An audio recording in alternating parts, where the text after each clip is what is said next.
우리가 예배소서 안에서 교회를 이해해 가는 데 있어서 중요한 몇 가지 용어들이 있는데, 그 용어 중에 첫 번째가 경륜이라는 말씀을 드렸습니다. 그래서 이 경륜이란 의미 속에는 지난 시간에 말씀드린 것처럼 예배소서 3장 2절에 때가 찬 경륜이 있다 그렇게 말씀을 드렸습니다.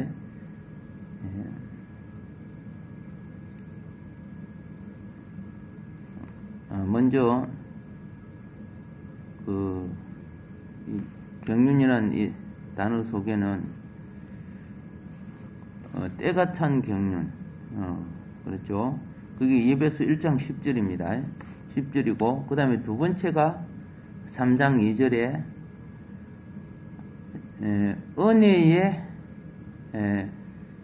은혜의 청지기 직분의 경륜을 말씀드렸고, 그리고 3장 9절에 하나님의 비밀한 경륜에 대해서 말씀을 드렸습니다. 그리고 두 번째 무엇을 말씀드렸느냐 하면 하나님의 뜻에 대하여 말씀을 드렸는데, 자, 1장 5절 속에 그분의 그분의 뜻의 선한 기쁨의 뜻을 말씀드렸고, 예배소서 1장 9절에 그분의 뜻의 비밀에 대한 것을 말씀드렸고, 그리고 예배소서 1장 11절에 그분의 뜻의 계획에 대해서 말씀을 드렸습니다. 오늘은 경륜, 그분의 뜻, 그리고 세 번째로 그분의 선한 기쁘심에 대하여 말씀을 드립니다.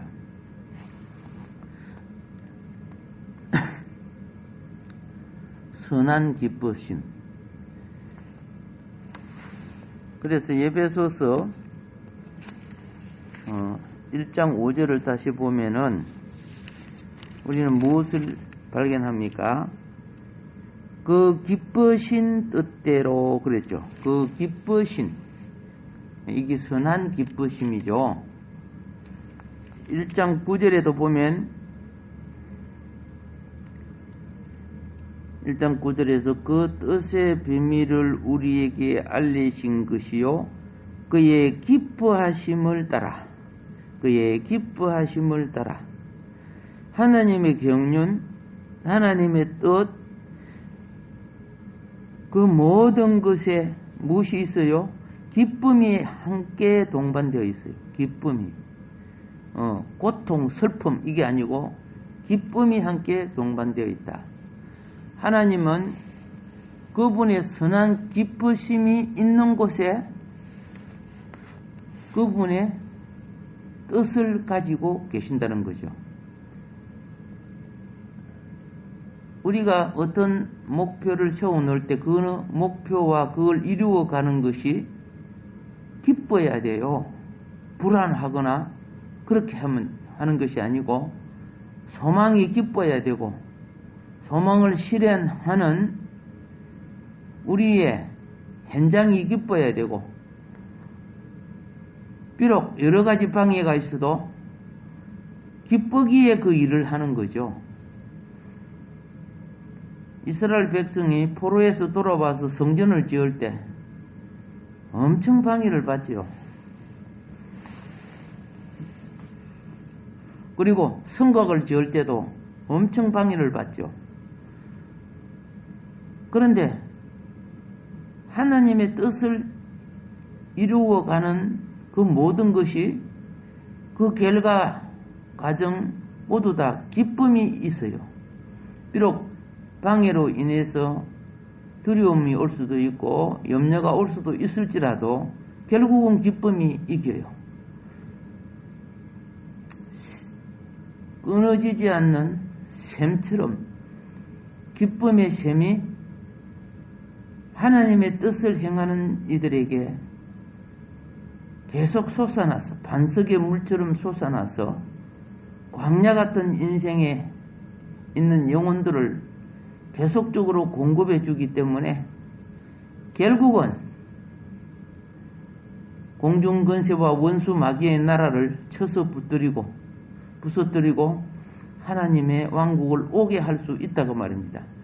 거기에서 큰 힘의 원동력이 뭐예요? 기쁨이에요. 기쁨. 선한 기쁨. 강도들이 은행을 털어가고 금과 돈을 나누면서 좋아하는 그 기쁨을 말하는 게 아니죠. 선한 기쁨, 진리와 의를 행함으로써 이루어져 가는 그 기쁨.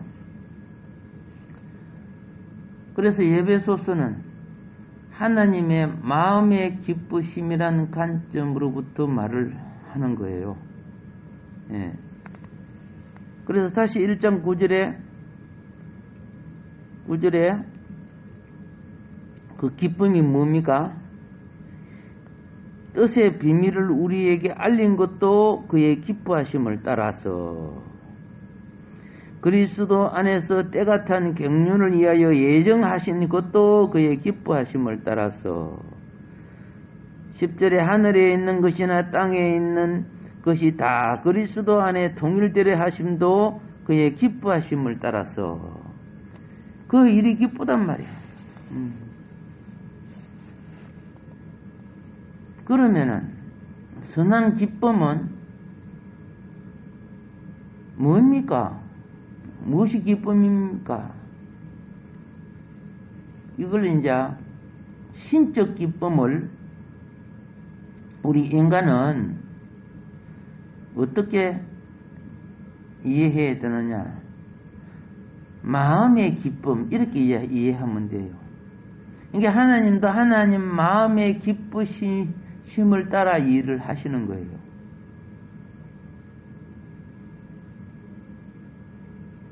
하나님은 자신 안에서 하나님의 행정을 위해 계획하시는 거죠.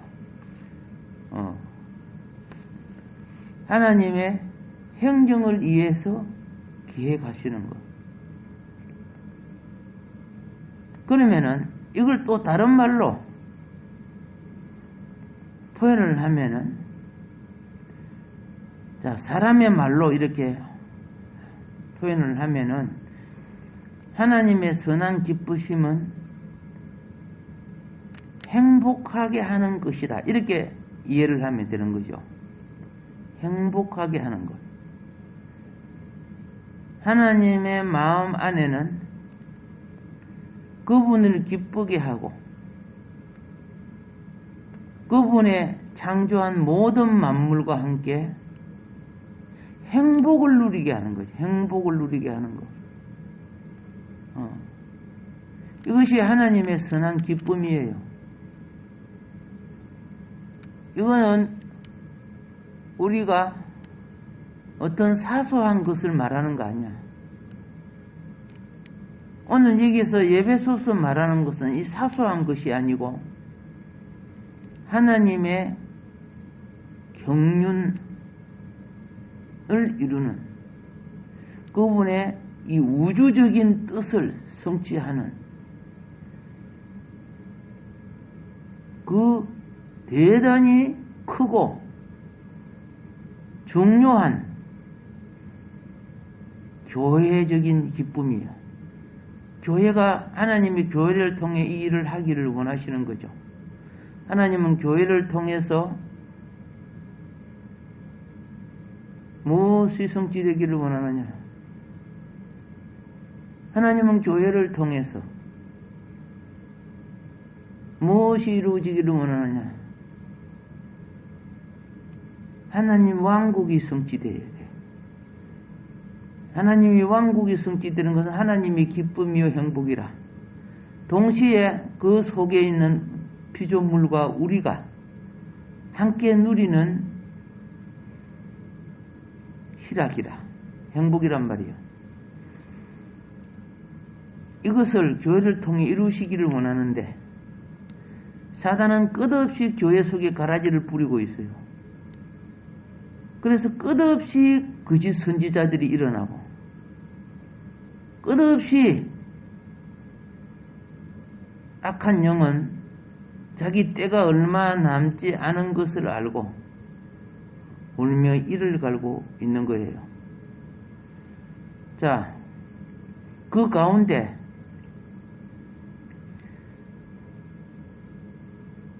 그 과정을 성취하는 것을 목적이라고 하죠. 그 과정의 결과론적인 중점을 향하여 그걸 성취해 가는 것을 목적이라고 하는데, 에베소서의 목적이라는 단어가 3번 사용됩니다. 경륜이라는 단어가 3번 사용되었고, 뜻이라는 단어가 3번 사용되고, 기쁨이라는 단어가 3번 사용되고, 목적이라는 단어가 3번 사용돼요. 근데 그 3번을 분석해 보면 꼭 삼위일체 하나님의 원리가 들어있어요.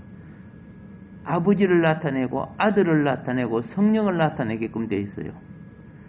그러니까 교회가 성삼위의 하나님이 교회를 자기 몸으로 삼아서 장차 오는 영원한 우주적 하나님 나라를 이루어 가신다는 거예요.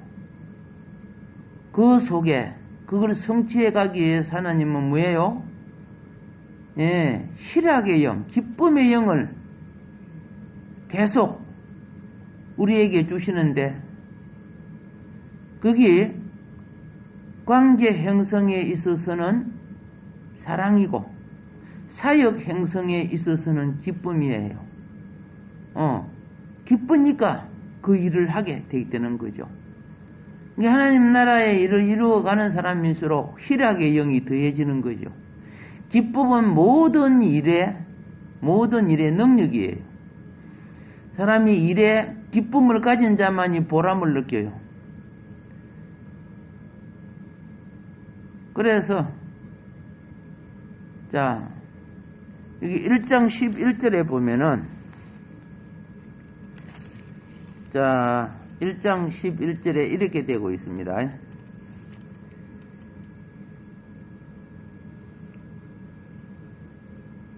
모든 일을 그의 뜻대로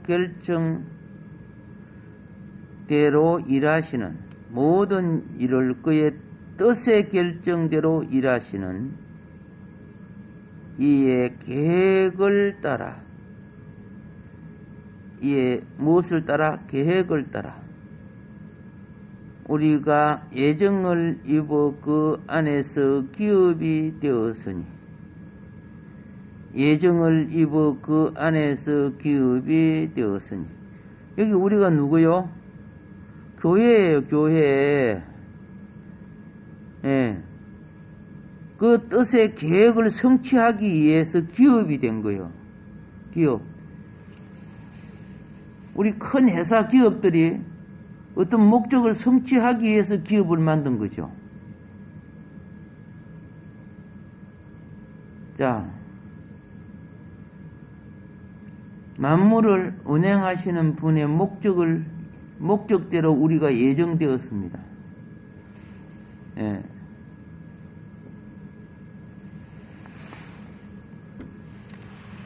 3장 11절에 보면은 곧 영원부터 우리 주 그리스도 예수 안에 예정하신 뜻대로, 예정이 뭡니까? 그 목적이라는 거죠. 목적. 자, 9절에도 보면 때가 찬 경륜을 위하여 목적하신, 예정하신, 아시겠죠? 에베소서 1장 9절에 그리고 그 다음에 몇 절? 3장 11절. 예, 만세전의 목적이랍니다. 예정이랍니다. 이걸 갖다가 영원한 목적이, 이것이 영원한 목적. 하나님이 교회를 통해, 우리를 통해 이루어질 영원한 목적인데, 이 의식과 이 사명과 이 목표와 이 뜻을 위하여 이사야처럼 주여 나를 세워주소서 하는 이가 없어요. 극히 적지요. 그냥 내가 내 아들 딸 잘 되고 구원받고 내 건강하고 내 잘 살고 그 이방인들이 신을 찾는 그 수준 개념 그 이상이 없어요. 하나님이 이스라엘 백성들을 그렇게 키우고 양육하고 그랬는데 그들은 배부르고 등 따시니까 사치를 하고 춤을 추고 세상을 즐겼어요. 그래서 하나님이 탄식했어요. 누가 나를 위하여 갈고 목적을 성취할 자가 누구일꼬? 그래서 나중에 이사야가 하나님의 뜻을 알고 내가 하겠습니다. 그래서 귀한 선지자가 되어서 순교까지 하잖아요. 만세전의 목적이란 영원한 목적이라고 말씀했습니다. 그러니까 영원한 이 목적은요, 영원전에 만들어진 하나님의 영원한 계획입니다. 계획. 어떤 걸 설계하고 구상하고 이런 것을 계획이라고 하죠. 그래서 하나님은 자신 안에 목적하신 그 목적이 그분의 선하신 기쁨을 따라서 이루어진 것들이죠. 여기서 다시 말합니다. 목적이란 것은 예정 혹은 계획 혹은 목적 이것이요. 영어 단어는 똑같은 단어를 써버려요. 하나님은 자신의 영혼 안에서 만드신 계획을 가졌었어요. 계획은 목적을 이루기 위한 구상이죠. 그래서 계획, 예정, 목적 같은 단어로 썼다고 말입니다. 하나님의 뜻과 선한 기쁘심과 경륜을 다시 말합니다. 하나님은 그분의 뜻과 선한 기쁘심과 경륜을 가지고 계시기 때문에 서로 지금 제가 말씀드리는 이 말씀이 서로가 집합이 부분 집합으로 연결되어 있지요. 그래서 그분은 예정하셨다, 계획하셨다 그 말입니다. 목적하셨다. 경륜을 따라 그분의 계획 곧 목적을 이미 정하신 겁니다. 이 우주론적 이 목적, 교회를 통해서 성취해야 될 이 목적은 변하지 않는데 이 목적을 깨우치는 이 목적을 향하여 깨우쳐 나가는 성숙한 종들, 성도들 정말 부족하죠. 그래서 이 목적이 이탈된 것이 거짓 선지자가 되는 거죠. 예수님 오실 때 수많은 거짓 선지자가 일어나서 영혼들을 미혹한다고 했어요. 우리가 회복하기를 바랍니다. 그래서 1장 11절에 바울은 이것을 어떻게 성취해 나가느냐 하면은 자 모든 일을 그의 뜻의 결정대로 일하시는 이의 계획을 따라 우리가 예정을 입어 그 안에 기업이 되었으니 자 여기서 신중한 회비에 따라 결정, 그의 뜻의 결정대로 하시는 이 결정이요. 이 속에는 신중한 회비가 있어요. 신중한 회비에 따라 만물을 운행하신다는 거예요. 이 회비라는 것은 카운셜, 즉 상담이라는 의미를 갖고 있어요. 사람을 창조할 때 하나님이 심심풀이로 창조한 거 아니죠. 하나님이 의논을 합니다. 우리 형상과 우리의 모양을 따라 우리가 사람을 만들어. 이게 뭡니까? 우리라는 단어가 나오죠. 이게 회비, 의논한다고 말이에요. 의논. 신중하게 회비를 했다는 거예요. 하나님이 사람을 창조할 때 신격 안에서 하나의 회비를 이루는데요. 교회가, 여러분과 내가 하나님의 영원한 계획을 깨달아 나가서 하나님의 뜻 앞에서 순종할 줄 알고 아멘할 줄 알고 회비가 이루어져야 돼요. 알지도 못하면은 아기 때야 빨리 먹고 자라라는 게 중요하지만은 이제 장년이 되면 나라도 지켜야죠. 그리고 또 나라가 잘 살려고 하면은 직장도 가져야지요. 미래에 땅끝까지 충만하려고 하면 결혼도 해서 자녀도 가져야지요. 이런 것이 하나님의 우리와 하나님과 회비를 통해 이루어지기를 원한다는 거예요. 그래서 우리는 내 형편과 처지를 구하는 자가 어느 날 주님의 뜻을 구하는 자로 바꿔지는 거예요. 갓 태어난 애가 주님 뜻대로 살기로 했나? 그건 안 되는 거예요.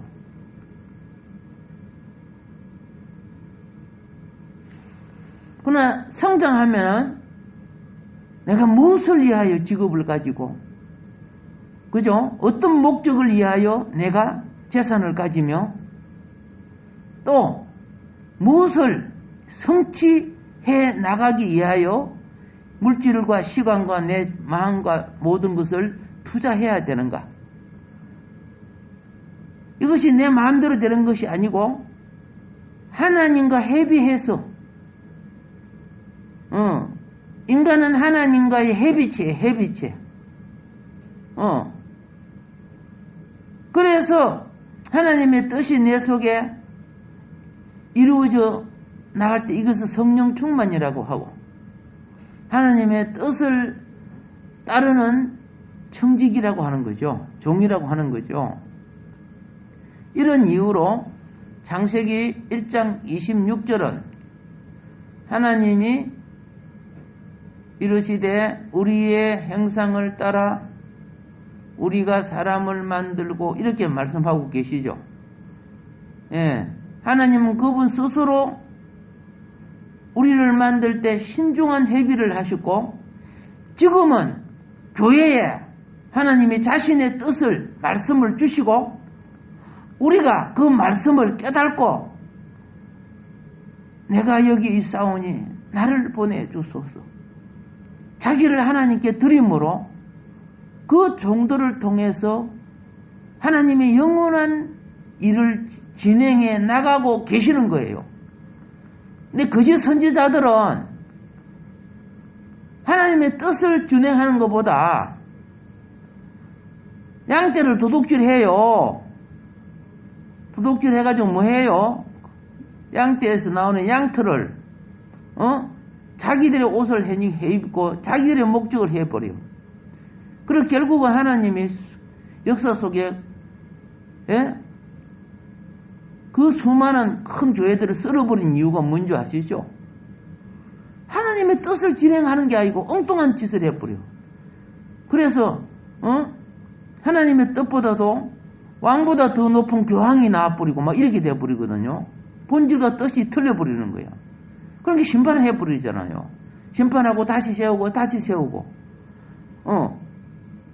이걸 우리가 깨달아 가야 돼요. 하나님의 영원한 목적이 정치, 경제, 문화, 교육, 예능 모든 속에 이루어져야 돼요. 근데 그거하고 교회하고 상관이 없다? 그럼 교회가 왜 있어요? 그러면 영혼 구원받으면 받자마자 바로 천당 데리고 가버리지. 교회는 하늘의 뜻을 이 땅에서 세워서 정치, 경제, 문화, 그리고 사상, 뭐 공산주의, 뭐 이단 모든 걸 교회가 이겨나가야 돼요. 하나님의 뜻으로. 이건 창과 칼이 아니라고 했어요. 진리를 행하는 성한 현실로 빛이 되어 어둠을 이기고 소금이 되어 부패를 이겨나가라는 거야. 그래서 회개하고 거듭나고 성화되어 변화받고 그런데 그 일을 해 나가야 될 일꾼들이 본질을 잊어버리는 거야. 자기만 이기주기로 내만 복받고 내만 잘 살고. 그런 게 뭐예요? 하나님과 협의가 안 이루어지는 가운데 교회의 목적이 상실된 가운데 있는 거야. 궁극적 목적을 제가 말하는 거예요. 1차적 목적은 영혼 구원이지만은 궁극적 목적은 뭐예요? 하나님의 군대가 되어서 공중권세를 제하고 비진리, 거짓, 세상 문화 모든 것이 돼요. 하늘 구조로 바꿔져 가는 역할을 교회가 감당해내야 되는 거야. 그런데 그게 선주자적으로 되지 못하고 오히려 교회가 세상 문화와 유혹에 도로 반대로 끌려가고 있어요. 그럼 실패하는 거죠. 물론 주님은 실패하지 않죠. 넘어지고 자빠져도 일어나게 합니다. 그 가운데 깨닫고 성숙한 백성들을 다시 세우는 거예요. 이게 하나님의 용서라고 하는 거예요. 출애굽을 했다가 다 하나님 용서가 되는 거 아니잖아요. 광야 훈련을 통해서 이긴 자만이 무엇을 해요? 가나안 나라를 정복할 수 있는 용서가 되는 거예요. 이 광야, 지금 이 교회 생활이 광야 생활이에요. 이 세상 수많은 유혹과 싸우고 이겨가야 돼요. 궁극적 목적을 상실하게 되면은 아무리 축복을 받아도 우리가 말하는 이 세상 복이죠. 받아도 오히려 타락해요. 하나님을 위해 살 수가 없는 거예요. 그래서 예수님 시대에 그 유대인들 보세요. 부자들이 엉뚱한 짓 하다가 음부가고, 뭐 지옥 가고 그랬잖아요. 오늘 이 시대도 교회론을 알므로써 하나님의 목적을 위하여 그리스도와 함께 동행하는 참된 몸이 되기를 주임으로 축복합니다. 오늘은 여기까지 말씀드리도록 하겠습니다.